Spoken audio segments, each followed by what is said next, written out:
Welcome back. Do you ever catch yourself yawning at work a lot, or maybe feel like your brain is a little foggy? Well, it could be because you're not getting enough sleep. And Dr. Margaret Moen is a sleep medicine specialist with Mercy Health, and she's here to talk to us about how sleep can really impact your health and ways to improve our sleep. Talk to me, doctor, because I know we all struggle with that because we try to fit so much into our day, and you're exhausted, and then the mind keeps going. Yeah, I think that there's a lot of things in modern society that really make getting enough sleep and getting good sleep a challenge. Yeah.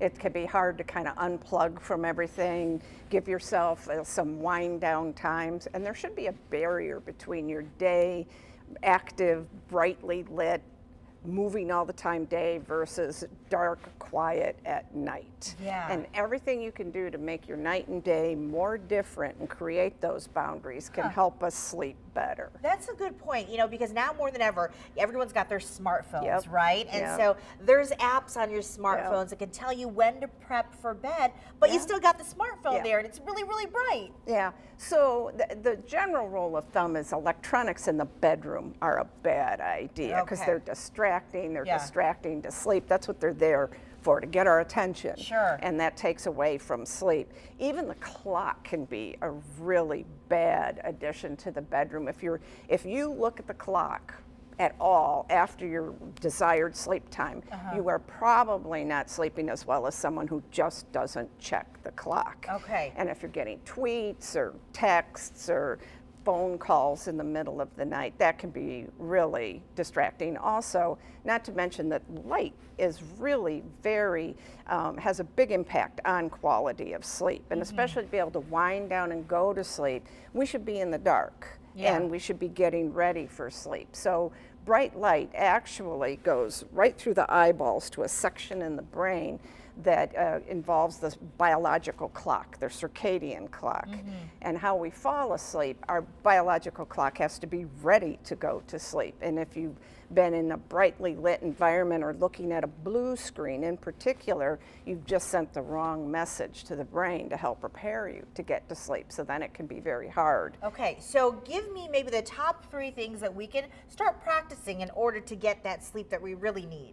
Okay, well, I think one thing, if you can, trying to set a regular schedule. Not everybody can do that, and we do realize that shift work has its own challenges. But if you can get up at the same time every morning, that is the signal that anchors your biological clock and tells your brain then when you should go to sleep before. And you can't make yourself go to sleep, so it's all based on when are you up, active, in the sunlight, moving, the same time every morning. And then avoid the distractions in the bedroom. No clocks, no electronics, eating a heavy meal before you go to bed causes indigestion and discomfort. You shouldn't be eating anyway before bed for metabolic reasons.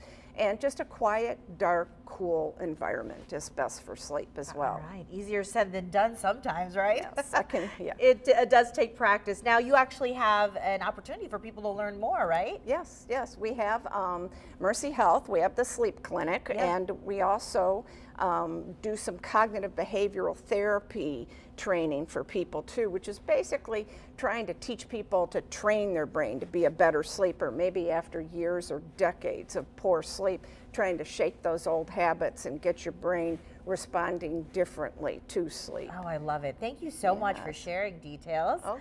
And you can learn more on Wednesday at the Forest Hills Healthy Living Lecture Series. It runs from 12:30 to 4:30. We've put all the information on our website. You can find it right there at WZZM13.com.